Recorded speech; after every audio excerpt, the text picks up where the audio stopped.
പിതാവിൻ്റെയും പുത്രൻ്റെയും പരിശുദ്ധാത്മാവിൻ്റെയും നാമത്തിൽ ആമേൻ. എൻ്റെ കർത്താവേ, നിന്റെ ഉന്നതമായ നാമത്തിന് സ്തോത്രം ചെയ്യുന്നു. എൻ്റെ കർത്താവേ, നിന്റെ വിശുദ്ധ പൗരോഹിത്യത്തെ മഹത്വപ്പെടുത്തണമേ. എൻ്റെ കർത്താവേ, സഭയിലുള്ള സാന്നിധ്യം പ്രകടമാക്കണമേ. 39 വർഷം ഞാൻ അർപ്പിച്ച കൃപാനയുടെ യോഗ്യതയാൽ കൃപാസ്ഥാനത്താരെ ജീവനോടെ പ്രത്യക്ഷപ്പെട്ട പരിശുദ്ധ അമ്മയുടെ മാധ്യസ്ഥത ഇപ്പോൾ പ്രാർത്ഥിക്കുന്ന മക്കളുടെ മേൽ കർത്താവിൻ്റെ ശക്തിവെക്കട്ടെ. ഇന്നത്തെ നിങ്ങളുടെ യാത്രാമേൽ കർത്താവിൻ്റെ കൃപ ചൊരിയട്ടെ. നിങ്ങളുടെ ചിന്തകൾ, നിങ്ങൾ മറ്റുള്ളവരോട് സംസാരിക്കുന്ന സംസാരങ്ങൾ, ഇടപാടുകൾ, ഇടപഴകലുകൾ, ചർച്ചകൾ, തീരുമാനങ്ങൾ കർത്താവ് അനുഗ്രഹിക്കട്ടെ. മുഖാരഹിതർക്ക് വേണ്ടി പ്രാർത്ഥിക്കുന്നു. വീട്ടിലേക്ക് വഴിയില്ലാത്തവർക്ക് വേണ്ടി പ്രാർത്ഥിക്കുന്നു. വെള്ളം പോലും കൃത്യമായിട്ട് കിട്ടാത്തവരെ സംബന്ധിച്ച് പ്രാർത്ഥിക്കുന്നു. എൻ്റെ കർത്താവിനുമായ നാമത്തിൽ നീ അനുഭവിക്കുന്ന ഭൗതികമായ എല്ലാവിധ പ്രതിസന്ധികൾക്കും യേശുക്രിസ്തു നാമത്തിൽ കൃപാസ്ഥാനത്താരെ ജീവനോടെ പ്രത്യക്ഷപ്പെട്ട പരിശുദ്ധയുടെ മാധ്യസ്ഥത്തിൽ യേശു നാമത്തിൽ പരിഹാരം ഉണ്ടായിട്ട് പ്രാർത്ഥിക്കുന്നു. മദ്യപാനികളുണ്ട് ഈശോയെ, കുടുംബത്തിൽ എപ്പോഴും കലഹം ഉണ്ടാക്കുന്നതിന് വേണ്ടി സ്വന്തം കഴിവുകേടുകളും നിറവുകേടുകളും മറച്ചു വെക്കുന്നതിന് വേണ്ടി കണ്ടവരുടെ മനുഷ്യൻ്റെ കഴുത്തേക്ക് കയറിക്കൊണ്ട് എപ്പോഴും ഒരു ചർച്ചാ വിഷയമാകുന്ന വ്യക്തികളെ ഓർത്ത് അവരുടെ മാനസിക രോഗങ്ങളെ സുഖപ്പെടുത്തണമെന്ന് പ്രാർത്ഥിക്കുന്നു.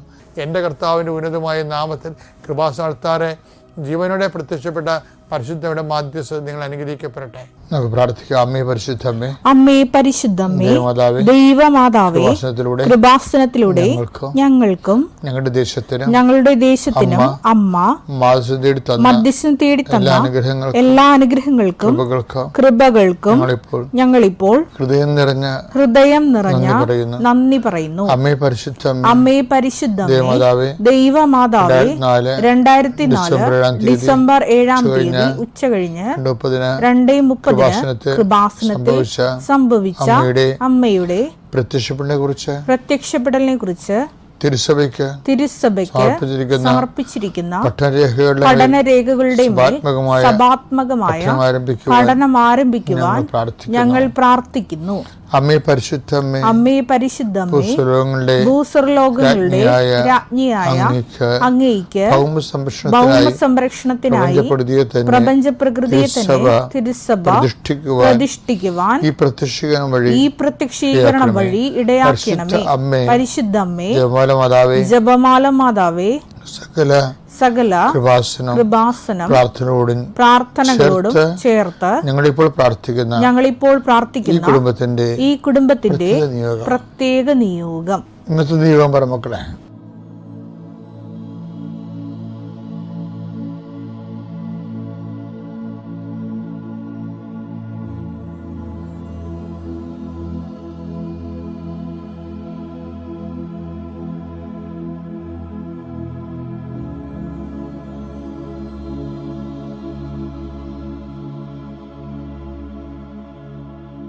അമ്മയുടെ പ്രത്യക്ഷീകരണത്തിന്റെ ഈ അനുഗ്രഹവേളയിൽ ഞങ്ങൾക്ക് സാധിച്ചു തരുവാൻ കനിയണമേ.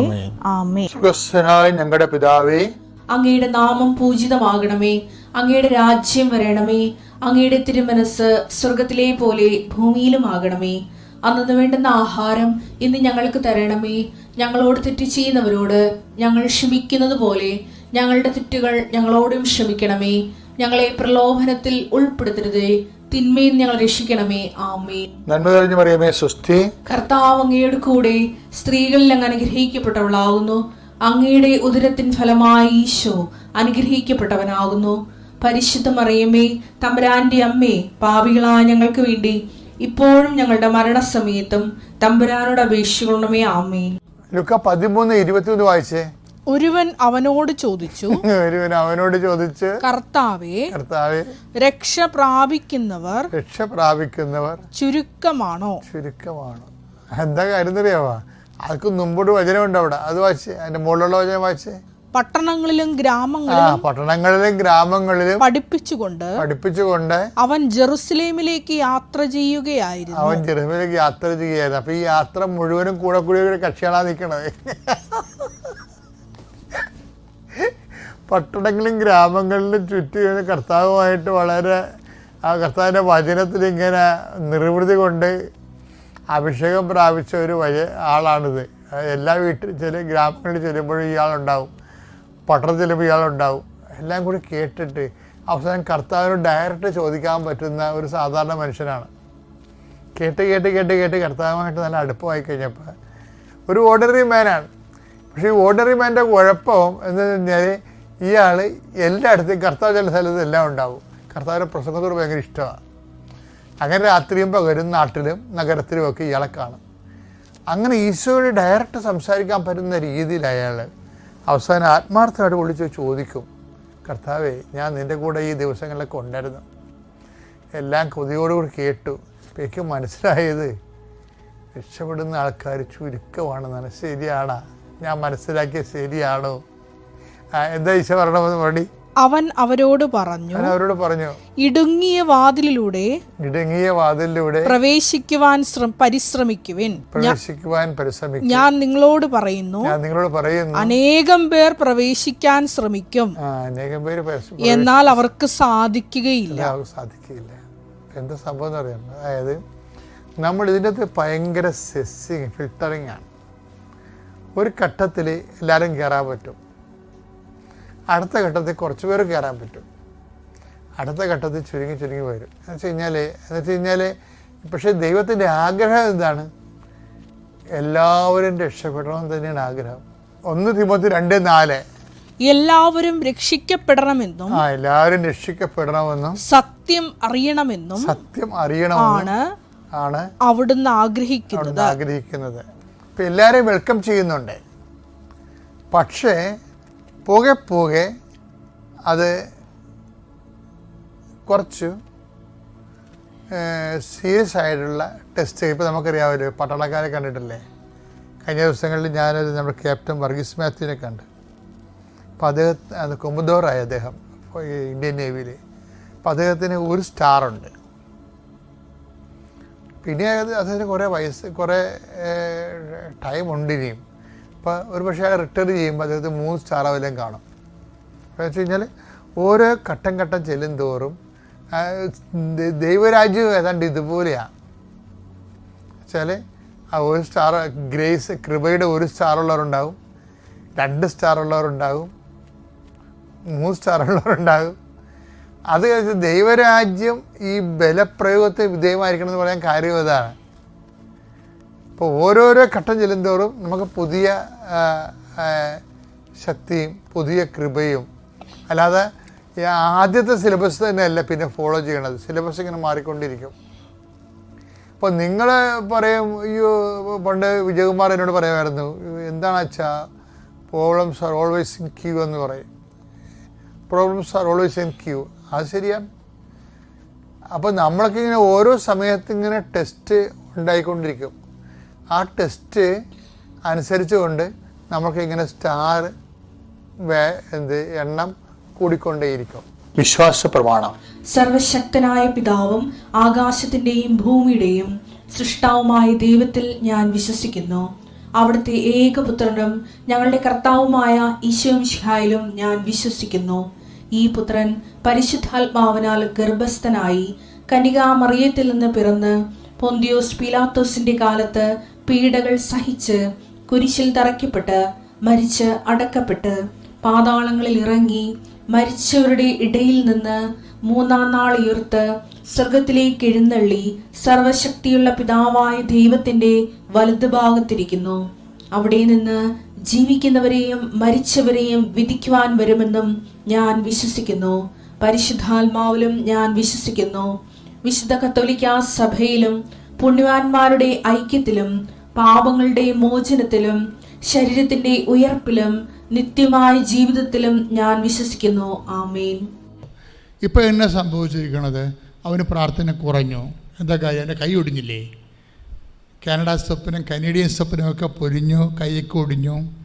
കൈ ഒടിഞ്ഞു. പിന്നീട് എന്താ പറ്റിയത്? കൈ ഉയർത്താൻ പറ്റിയില്ല. പിന്നീട് കൈ പഴുത്തു, അകത്ത് കിടന്ന് ഇരുമ്പ് റോഡ് പഴുത്തു.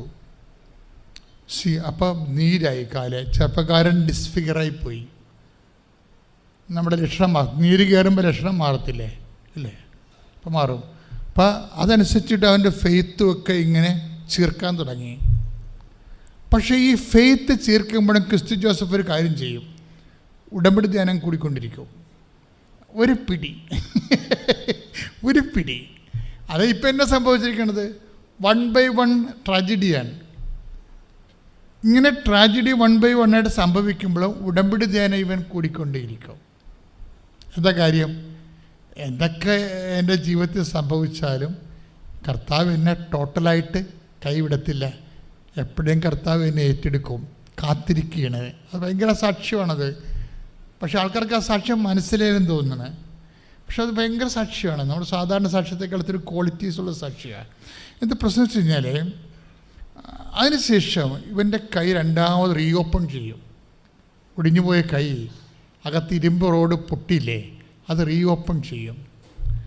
റീഓപ്പൺ ചെയ്ത് വീണ്ടും അത് പൊറുക്കും. ഇപ്പോൾ 2 വർഷം വെറുതെ പോവുകയാണ്. 2 വർഷം വെറുതെ പോവുകയാണ്. എന്നിട്ട് ഈ 2 വർഷം അടുത്ത് വരുന്ന 20 വർഷം നീ നിലത്ത് കിടന്നുരുണ്ടോ, അല്ലെങ്കിൽ മുൾക്കിടം വെച്ച് നടന്നോ, കുരിശ് പേര് വിശ്വാസം പ്രഖ്യാപിച്ചോ, അതല്ല പ്രശ്നം. ഈ ദൈവത്തെ നേരെ പിടുത്തം കിട്ടാത്ത ഈ 2 വർഷം നീ എന്ത് ചെയ്തു എന്ന പ്രശ്നം.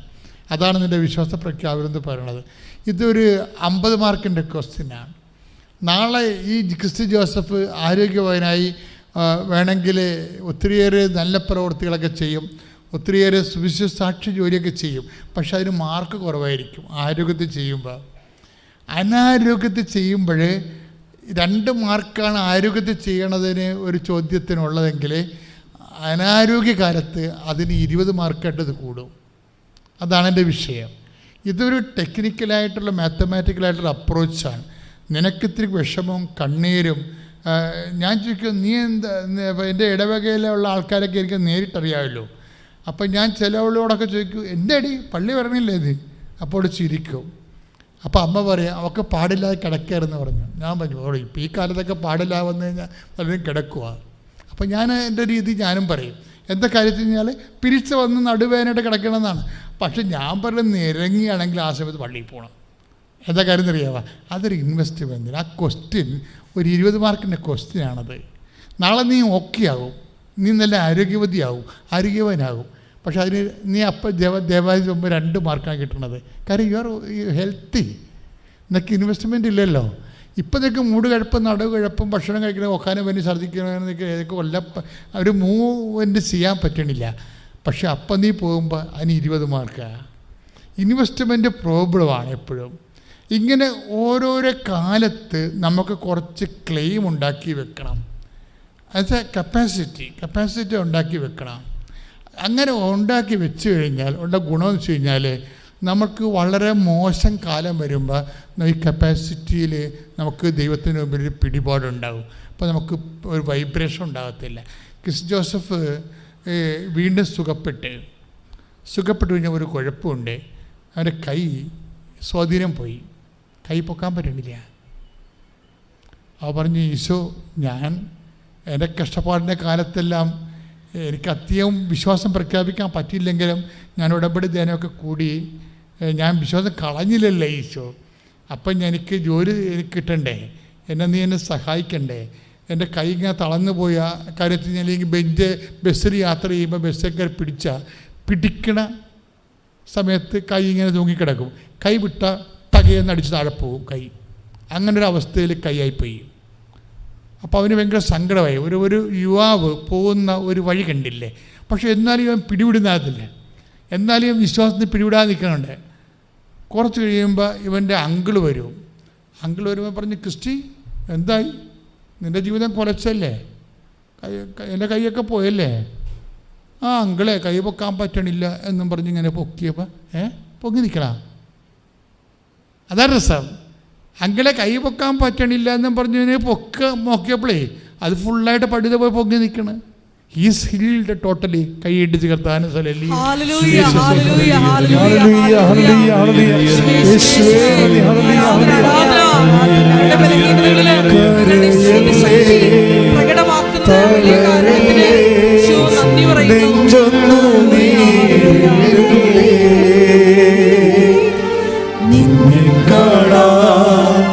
നിന്നെ കേൾക്കാൻ നാദരുണ്ടിവിടെ ആരാ ശരി എന്ന് പറഞ്ഞ് ഛത്തീസ്ഗഡിലേക്ക് പോയി. അവന് ഭയങ്കര ബുദ്ധിമുട്ടായിരുന്നു ഛത്തീസ്ഗഡിലേക്ക് പോകാൻ. പക്ഷേ ഇവൻ്റെ കേസുണ്ട്, ആ കേസ് സോൾവ് ആവാൻ വേണ്ടി എന്നോട് പ്രാർത്ഥിക്കാൻ പറഞ്ഞു. ഞാൻ അമ്മയോട് പറഞ്ഞു, അമ്മേ അവൻ്റെ കേസ് എല്ലാത്തിലും ഛത്തീസ്ഗഡിൽ നിന്ന് പോരുന്നതിന് മുമ്പ് അവൻ്റെ കേസെല്ലാം സോൾവ് ആവണമെന്ന് പറഞ്ഞു. നാളെ എനിക്ക് വിളിച്ച് പറഞ്ഞു, ആൻറ്റി എൻ്റെ കേസുകളെല്ലാം സോൾവായി, ഒരു ശിക്ഷയുമില്ല എനിക്ക്. ഇപ്പോൾ ഛത്തീസ്ഗഡിൽ നിന്നും തിരിച്ച് ആന്ധ്രയിലേക്ക് വിളിച്ച് ഞങ്ങൾ ബാംഗ്ലൂരിലേക്ക് എവിടെയെങ്കിലും ഞങ്ങൾക്ക് സ്ഥലം മാറ്റം ഉണ്ടാവും. അത് തന്നെ. പിന്നെ ഞാൻ അച്ഛൻ്റെ നിയോഗ ജപമാലയും ഇവിടെ ജപമാലയും നടന്നുകൊണ്ടിരുന്നപ്പോൾ ഞാൻ എന്നും വിടാതെ കാണുമായിരുന്നു. അപ്പോൾ നമ്മുടെ ഈ കുരിശു രൂപത്തിൽ ഇങ്ങനെ എടുത്തെടുത്ത് കാണിക്കുമായിരുന്നു. അപ്പോൾ പരിശുദ്ധ അമ്മ ചെങ്കല്ല് കളറിലെ സാരി ഉടുത്ത് ഈശോയുടെ പുറകിൽ നിന്ന് ഇതിങ്ങനെ കെട്ടിപ്പിടിച്ച് നിൽക്കുന്ന രൂപം ഞാൻ കണ്ടു. എനിക്ക് അതിശയം വന്നു. ഇത് കൃപാസനത്തിൽ അങ്ങനെ നിൽപ്പില്ലല്ലോ അമ്മ, പക്ഷെ ഇത് കാണുന്നുണ്ടല്ലോ. ഞാൻ ചേട്ടനെ വേഗം വിളിച്ചു ചേട്ടനെ കാണിച്ചു കൊടുത്തു. അതിന് സാക്ഷി ഞാനും ചേട്ടൻ മാത്രമേ ഉള്ളൂ. ചെങ്കല്ല് കളറിലെ സാരി ഉടുത്ത് അമ്മ ഈ കുരിശുരൂപത്തിൽ തൂങ്ങിക്കിടക്കുന്ന ഈശോയെ പുറകിൽ നിന്ന് കെട്ടിപ്പിടിച്ചത് ഇങ്ങനെ കൈവച്ചിരിക്കുന്ന രൂപം ഞാൻ എൻ്റെ കണ്ണിൽ കണ്ടു. അതുകൂടാതെ എൻ്റെ റൂമിൽ അമ്മ മതിലയിൽ സ്വർണ്ണ കളറിലും പ്രത്യക്ഷപ്പെട്ടു. 3 പ്രാവശ്യം അമ്മ എൻ്റെ അടുത്ത് വന്നതും എനിക്കുണ്ട്. ഇതെല്ലാം നടത്തി തന്ന അമ്മയ്ക്ക് കൂടാനുകൂടി നന്ദിയും. ഇപ്പോഴും ഞാൻ പ്രാർത്ഥിച്ച എല്ലാവർക്കും കാര്യങ്ങൾ സാധിച്ചു കൊടുക്കുന്നുണ്ട്. അമ്മയിൽ പൂർണ്ണമായി വിശ്വസിച്ചാലും വചനം വിശ്വസിച്ചാൽ നമുക്ക് പൂർണ്ണമായി അമ്മ നമ്മൾ ഒരിക്കലും കൈവിടില്ല. നന്ദി അമ്മയ്ക്ക് 1000 കോടി. എൻ്റെ പേര് ജെയിംസ്. ഞാൻ തൃശ്ശൂർ ജില്ലയിലെ കുറുക്കാട്ടുശ്ശേരി ഇടവയെന്ന് വരുന്നു. ഞാൻ 2019 സെപ്റ്റംബറിൽ ഇവിടെ വന്ന് ആദ്യമായിട്ട് ഉടമ്പടി എടുത്തു. ഉടമ്പടിയിൽ 5-6 കാര്യങ്ങൾ പറഞ്ഞിരുന്നു. സെപ്റ്റംബർ മുതൽ ഒക്ടോബർ, നവംബർ, ഡിസംബർ മാസങ്ങളിൽ തുടർച്ചയായി വന്ന് ഇവിടുത്തെ ഉടമ്പടി ധ്യാനം കൂടുകയും ജനുവരിയിൽ പുതുക്കുകയും ചെയ്തു. എൻ്റെ നിയോഗത്തിൽ ആദ്യത്തെ നിയോഗം പറഞ്ഞത് മകൻ ഒരാൾ ചൈനയിൽ പോയി പഠിക്കാൻ പോയിരുന്നു, MBBS പഠിക്കാൻ പോയിരുന്നു. അവൻ്റെ പഠനത്തിനിടയിൽ 2020 ആദ്യ സമയത്ത് ചൈനയിൽ വുഹാനിലാണ് പഠിക്കാൻ പോയിരുന്നത്. അവിടെ കോവിഡ് പൊട്ടിപ്പുറപ്പെട്ടു. നാട്ടിലേക്ക് പോരാൻ പോകുന്ന സമയത്ത് പോരുന്നതിന് തലേദിവസം ഫ്ലൈറ്റ് ക്യാൻസൽ ചെയ്തു. അവിടെ ക്വാറൻറ്റൈൻ ആരംഭിച്ചു. തിരിച്ചു പോരാൻ പറ്റാത്ത സാഹചര്യത്തിൽ ഒരുപാട് മാനസികമായി പ്രയാസപ്പെട്ട് തുടർച്ചയായി പ്രാർത്ഥനയും കൃപാസനത്തിൽ പ്രത്യേകം അപേക്ഷിച്ച് പ്രാർത്ഥന സഹായം അപേക്ഷിച്ചു. അതിൻ്റെയൊക്കെ ഫലമായി ഡിസംബർ 2-ാം തീയതി മകൻ ഡൽഹിയിൽ എയർ ഇന്ത്യയുടെ ഫ്ലൈറ്റിലെത്തുകയും തിരിഞ്ഞ് 17 ദിവസം അവിടെ ക്വാറന്റൈനിൽ താമസിച്ച് സുരക്ഷിതമായി വീടുകളിലെത്തി. അതോടൊപ്പം തന്നെ അവൻ്റെ പഠനത്തിൻ്റെ 4ാമത്തെ വർഷവും 2019 ഓഗസ്റ്റിൽ അവൻ്റെ കോഴ്സ് പൂർത്തിയായി പാസ്സാവാൻ സാധിച്ചു. അതിനെ തുടർന്ന് 2021 ഡിസംബർ 12-ാം തീയതി അതായത് FMG എക്സാമിന് വേണ്ടി തയ്യാറായി നന്നായിട്ട് ഹാർഡ് വർക്ക് ചെയ്ത് അമ്മയോട് പ്രത്യേകം പ്രാർത്ഥിച്ചു. നിരന്തരമായി പ്രാർത്ഥിച്ച് അമ്മയോട് പ്രാർത്ഥനയുടെ ഭാഗമായി പറഞ്ഞിരുന്നു, 2021 ഡിസംബറിൽ അമ്മ തീർച്ചയായിട്ടും ഞങ്ങളുടെയും ഭവനത്തിൽ വരണം, ഞങ്ങളുടെ മകൻ്റെ കൂടെ പോയി FMG എക്സാം എഴുതി അവനെ സഹായിക്കണമെന്ന് പ്രാർത്ഥിച്ചു. ആ പ്രാർത്ഥനയുടെ ഫലമായിട്ട് ഈ FMG എക്സാമിൽ അവന് നല്ല മാർക്കോടുകൂടി പാസ്സാവാൻ സാധിച്ചു. FMG എക്സാമിനെ കുറിച്ച് പറയുമ്പോൾ അറിയാം, വളരെ കുറച്ച് പെർസെൻറ്റേജുള്ള മാർക്ക്, റിസൾട്ട് വളരെ കുറവുള്ള ഒരു എക്സാമാണ്. അപ്പോൾ അതിന് അമ്മയുടെ പ്രത്യേക അനുഗ്രഹത്താൽ അത് പാസ്സായി കിട്ടി. അതോടൊപ്പം തന്നെ മകളുടെ പഠനത്തിൻ്റെ BHMSൻ്റെ ആദ്യ വർഷങ്ങളിലൊക്കെ ഒരുപാട് ബുദ്ധിമുട്ടായ പഠനങ്ങൾ, അതും 2-3 വർഷം കഴിഞ്ഞപ്പോൾ 4ാമത്തെ വർഷം തടസ്സങ്ങളില്ലാതെ പഠിച്ചുകൊണ്ടിരിക്കുന്നു. പിന്നെ വൈഫിന് നിരന്തരമായിട്ട് ഒരു 6-7 വർഷമായിട്ട് വൈഫിൻ്റെ നെഞ്ചിലും പുറത്ത് മാറി മാറി വേദന, പിന്നൽ പോയാൽ വേദന, ബുദ്ധിമുട്ട് വരിക, എല്ലാ ഭാഗത്ത് വേദന മാറി മാറി ഒരുപാട് ഡോക്ടേഴ്സിനെ കാണിച്ചു. ആർക്കും കൃത്യമായിട്ട് കാര്യങ്ങൾ കണ്ടെത്താൻ സാധിക്കുന്നില്ല. ഡോക്ടേഴ്സ് മാറി പറയും ബുദ്ധിമുട്ടുകളൊന്നുമില്ല, പോകാൻ പറയും, ടെൻഷൻ ഒഴിവാക്കുക, അങ്ങനെയൊക്കെ പറയാമെന്നല്ലാണ്ട് ഈ അസുഖം മാറുന്നില്ല. ഇപ്പോൾ അവസാന സമയത്താണ് ഈ അസുഖത്തിൻ്റെ കാര്യം മനസ്സിലായി. കാര്യമായിട്ടുള്ള ഗുരുതര അസുഖമല്ല, പക്ഷേ മാനസികമായിട്ട് എന്നും അസ്വസ്ഥകളായിരുന്നു. എന്തെങ്കിലും ചെറുതായിട്ട് ജോലി ചെയ്യാൻ ശ്രമിച്ചാൽ അപ്പോഴേക്കും ഈ പുറത്തുനിന്ന് നെഞ്ചിലെ വേദന വരിക. എന്താണ് കാരണം എന്നറിയാൻ ഡോക്ടർമാരും അവസാനം കളിയാക്കുന്ന അവസ്ഥയാണ്. പ്രത്യേകിച്ച് കാര്യമൊന്നുമില്ല, പക്ഷേ ആൾക്കാണ് ഈ അസുഖം മാറുന്നില്ല. ഈ അവസാന സമയങ്ങളിലാണ് അതൊക്കെ കണ്ടെത്തിയത്. ഗുരുതര കാര്യങ്ങളൊന്നുമല്ല, വളരെ ചെറിയ വിഷയങ്ങളാണെന്ന് ബോധ്യപ്പെട്ടു. അപ്പോൾ അതിന് മരുന്ന് കഴിക്കുന്നുണ്ട്. മരുന്ന് തന്നെ ആവശ്യമില്ലാത്തൊരു തരം വിഷയമാണത്. അപ്പോൾ അത് വാങ്ങാൻ മാറി കിട്ടി. അങ്ങനെ ഓരോരോ കാര്യങ്ങൾ നമ്മൾ ആവശ്യമെന്ന രീതിയിൽ 2020 മാർച്ചിന് ശേഷം പിന്നെ ഇവിടെ വരാൻ സാധിച്ചിരുന്നില്ല ഇതുവരെ. ഈ 2 വർഷക്കാലം എല്ലാ മാസവും നിരന്തരമായി എല്ലാ ദിവസവും രാവിലെയും വൈകിട്ടും മുടങ്ങാതെ കണ്ട് രാവിലെ 5:30-ക്കും വൈകിട്ട് സന്ധ്യാപ്രാർത്ഥനയും പ്രത്യക്ഷ പ്രാർത്ഥനയും ഉടമ്പടി പ്രാർത്ഥനയും മുടങ്ങാതെ ഞങ്ങളുടെ കുടുംബത്തിൽ ചെല്ലുകയും അതോടനുബന്ധിച്ച് അമ്മയുടെ തൈലം നിരന്തരം എല്ലാ ഉപയോഗിച്ചിരുന്നു. കൂടാതെ കണ്ട് ഓൺലൈനുള്ള പ്രാർത്ഥനകൾ മുടങ്ങാതെ എല്ലാ ദിവസവും കൂടുകയും അങ്ങനെ നിരന്തര പ്രാർത്ഥനയുടെ ഫലമായി നിയോഗങ്ങൾ ഓരോന്നും കൃത്യമായി അമ്മ നടത്തി തന്നു. അവസാനമായിട്ട് ഞാൻ പറഞ്ഞില്ലേ, FMG എക്സാം എന്നുള്ള വലിയൊരു കടമ്പ മകൻ വളരെ നിസ്സാരമായി കടന്നു. മാതാവിൻ്റെ പ്രത്യേക അനുഗ്രഹത്തിന് ഓരോരുത്തരും മാതാവിന് തിരുക്കുമാരനൊരായിരം നന്ദി പറഞ്ഞുകൊണ്ട് ചുരുക്കട്ടെ. നന്ദി. ഞാൻ തൃശ്ശൂർ ജില്ലയിൽ എരുമപ്പെട്ടി ഇടവകയിൽ നിന്നാണ് വരുന്നത്. 2019 മെയ് 31-നാണ് ഞാൻ ഇവിടെ വന്ന് ഉടമ്പടി എടുത്തത്. 6 നിയോഗങ്ങൾ വെച്ചിരുന്നു. ആദ്യമായിട്ടുള്ള നിയോഗം ആങ്ങളയുടെ മരുമകന് വേണ്ടിയായിരുന്നു.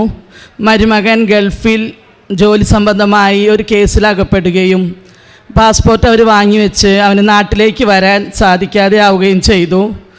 നാത്തൂൻ വിളിക്കുമ്പോഴെല്ലാം ഈ വിഷമം പറഞ്ഞ് എന്നോട് സങ്കടം ഇടയ്ക്കിടയ്ക്ക് പറയുമായിരുന്നു. ആങ്ങളയുടെ മോൾക്കാണെങ്കിൽ 2 ചെറിയ മക്കളായിരുന്നു. അപ്പോൾ ഞാൻ ആ സമയത്താണ് എൻ്റെ ഒരു സഹപ്രവർത്തക എനിക്ക് കൃപാസനം പത്രം തന്നത്. അപ്പോഴാണ് ഞാൻ ആദ്യമായി കൃപാസനം പത്രത്തെക്കുറിച്ചും ഉടമ്പടിയെക്കുറിച്ചും അറിഞ്ഞത്. അങ്ങനെ ഞാൻ നാത്തൂനോട് നമുക്ക് കൃപാസനത്തിലേക്ക് പോകാം, അവിടെ ചെന്ന് ഉടമ്പടി എടുക്കാമെന്ന് പറഞ്ഞു. പക്ഷേ ആങ്ങളയുടെ മകൾക്ക് ചെറിയ മക്കളായതുകൊണ്ട് ഇവിടേക്ക് വരാൻ ബുദ്ധിമുട്ടാണെന്ന് പറഞ്ഞു. അങ്ങനെ ഞാൻ തന്നെ വന്ന് ഉടമ്പടി എടുക്കാമെന്ന് തീരുമാനിച്ചു. ആ സമയത്ത് തന്നെയാണ് ചേച്ചിയുടെ മകൾക്ക് 2ാമത്തെ നിയോഗം വെച്ചിരുന്നത്. ചേച്ചിയുടെ മകളുടെ വിവാഹത്തിനായിരുന്നു. 28 വയസ്സ് കഴിഞ്ഞിട്ടും ഏതാലോചന വന്നാലും മോൾ സമ്മതിക്കാറില്ല. അപ്പോൾ ആ സമയത്ത് ഞാൻ ചേച്ചിയെയും കൂട്ടി ഇവിടേക്ക് ഉടമ്പടി വയ്ക്കാനായി വന്നു. ആ 2 നിയോഗം ഉടമ്പടി എടുത്ത് 3 മാസത്തിനുള്ളിൽ തന്നെ ആങ്ങളയുടെ മരുമകനെ പാസ്പോർട്ട് കിട്ടുകയും അവന് നാട്ടിലേക്ക് വരുവാൻ സാധിക്കുകയും ചെയ്തു. അതുപോലെ തന്നെ ഡേറ്റ് വെച്ച് പ്രാർത്ഥിച്ചതിൻ്റെ ഫലമായി ചേച്ചിയുടെ മകൾക്ക് 2021 ഫെബ്രുവരിയിൽ നല്ലൊരു ഭർത്താവിനെ കൊടുത്ത് അവളുടെ വിവാഹത്തെ അനുഗ്രഹിച്ചു. 3ാമതായി എൻ്റെ മകൾക്ക് ദൈവവിശ്വാസവും മദ്യപാനമില്ലാത്ത ഒരു മരുമകന് കിട്ടുവാൻ വേണ്ടി ഞാൻ പ്രാർത്ഥിച്ചിരുന്നു. മാതാവിനോട് പ്രാർത്ഥിച്ചതിൻ്റെ ഫലമായി നല്ലൊരു കുടുംബത്തിൽ നിന്ന് നല്ലൊരു മകനെ തന്നെ ഞങ്ങൾക്ക് അനുഗ്രഹിച്ചു. 4ാമതായി മോൻ മെക്കാനിക്കൽ എഞ്ചിനീയർ കഴിഞ്ഞ് 4 വർഷത്തോളമായി ജോലിയില്ലാതിരിക്കുകയായിരുന്നു. അങ്ങനെ ഉടമ്പടിയിൽ മോന് ദുബായിലെങ്കിലും ഒരു ജോലിക്ക് പോയി ജോലി കിട്ടണേ എന്ന് മാതാവിനോട് പ്രാർത്ഥിച്ചിരുന്നു. പിന്നീട് അമ്മ മാതാവ് മകനെ കാനഡയിലേക്കാണ് എത്തിച്ചത്. നവംബർ 3-ാം തീയതി മോൻ കാനഡയിൽ പോയി. ഇത്രയധികം അനുഗ്രഹങ്ങൾ തന്ന അമ്മ മാതാവിനെ കോടാനുകോടി നന്ദി പറയുന്നു. എൻ്റെ പേര് ആൻസ് മേരി. ഞാൻ തൊടുപുഴയിൽ നിന്നാണ് ഞങ്ങൾ വരുന്നത്. ഞങ്ങൾ ശരിക്കും ആദ്യമായിട്ട് ഉടമ്പടി എടുത്തത് 2ാമത്തെ മോന് വേണ്ടിയിട്ടാണ്. കുഞ്ഞ് ഉണ്ടായി കഴിഞ്ഞ സമയത്ത് ശ്വാസം മുട്ടലായിരുന്നു. അതേ തുടർന്ന് വെൻറ്റിലേറ്ററിലായിരുന്നു. അപ്പോൾ ഉടമ്പടി തൈലം പൂശി ഞങ്ങൾ പ്രാർത്ഥിച്ചിരുന്നു. 2 ദിവസത്തേന് എഴുന്നേറ്റൊന്നും ഉണ്ടായിരുന്നില്ല. അപ്പോൾ ഡോക്ടർ അതനുസരിച്ചുള്ള മരുന്നുകൾ തന്നു എഴുന്നേൽക്കാനൊക്കെ ആയിട്ടുമൊക്കെ. അന്നേരം ഞാൻ പ്രാർത്ഥിച്ചത് മാതാവിനോട് ഇവിടെ കൃപാസനത്തിൽ വന്നോളാമെന്നും ഉടമ്പടി എടുത്തോളാമെന്നും കുഞ്ഞിനെ കൈ കിട്ടിയാലല്ലേ മാതാവ് ഇവിടെ വരാൻ പറ്റുള്ളൂ. അപ്പോൾ എത്ര വേഗം കുഞ്ഞിനെ കയ്യിലോട്ട് തന്നെ ഒന്ന് പ്രാർത്ഥിച്ചു. ഒരു കുഴപ്പം കൂടാതെ അവനെ കിട്ടി. 2ാമതായിട്ട് പറയാനുള്ളത് മോന് 2 വയസ്സായപ്പോൾ വരെ 1.5 വയസ്സ് വരെ കൊച്ചു നടക്കാൻ പാടായിരുന്നു. ഞാൻ ഉടമ്പടി തൈലും 2 മുട്ടിലും തൂത്തു. അതിന് ശേഷമാണ് നടക്കാനും തുടങ്ങിയത്. ഇപ്പോൾ എല്ലാവരും കണ്ടല്ലോ, ഓടി നടക്കുവാണ് ഇവിടെ. 3ാമതായിട്ട് പറയാനുള്ളത് 3ാമത്തെ കുഞ്ഞിനെ ഒരു പെൺകുട്ടി വേണമെന്ന് ആഗ്രഹമുണ്ടായിരുന്നു. ഞങ്ങൾ 2 പേരും പ്രാർത്ഥിച്ചു. പെൺകുട്ടിയാണെങ്കിൽ മാതാവിൻ്റെ പേര് തന്നെ ഇടണമെന്നും ആഗ്രഹിച്ചു. അങ്ങനെ 3ാമത്തെ ആളെ കിട്ടി. കുഴപ്പമൊന്നും കൂടാതെ പേര് മേരി ഗബ്രിയൽ. അപ്പോൾ എല്ലാവരും സുഖമായിരിക്കുന്നു. 3ാമത്തെ സമയത്തും കോംപ്ലിക്കേഷൻസ് ആയിരുന്നു, ബെഡ് റെസ്റ്റിലായിരുന്നു. കുഞ്ഞാണേലും എപ്പോഴാണേലും ആദ്യത്തെ 2ഉം പ്രീ ടൈം റിസ്ക് ഉണ്ടായിരുന്നതുകൊണ്ട് തന്നെ 3ാമത്തേനും ഫുൾ ടൈം കിടക്കേണ്ടതായിട്ടും യാത്രകൾ ഒഴിവാക്കേണ്ടതായിട്ടും ഒക്കെ വന്നിരുന്നു. അന്നേരം ഞാനൊരു സാക്ഷ്യം കാണുകയുണ്ടായി. കൃപാസനത്തിലെ ഒരു ചേച്ചി, ഓൺലൈനിൽ പുറത്തുള്ളൊരു ചേച്ചിയാണ്. അവർ പ്രാർത്ഥിക്കുന്നത് കണ്ടത് സമയത്തിൻ്റെ പൂർണ്ണതയിൽ കുഞ്ഞിനെ തരണേന്നായിരുന്നു. അത് കണ്ട് ഞാനും പഠിച്ചു. അത് വെച്ച് പ്രാർത്ഥിച്ച് സമയത്തിൻ്റെ പൂർണ്ണതയിൽ പൂർണ്ണ ആരോഗ്യത്തോടെ കുഞ്ഞിനെ തരണേന്ന്. അതുപോലെ തന്നെ മാതാവ് തന്നു. ഒരു കുഴപ്പമില്ലാതെ എല്ലാവരും സുഖമായിരിക്കുന്നു. അമ്മ മാതാവിന് തിരുക്കുമാരന് ഒരുപാട് നന്ദി.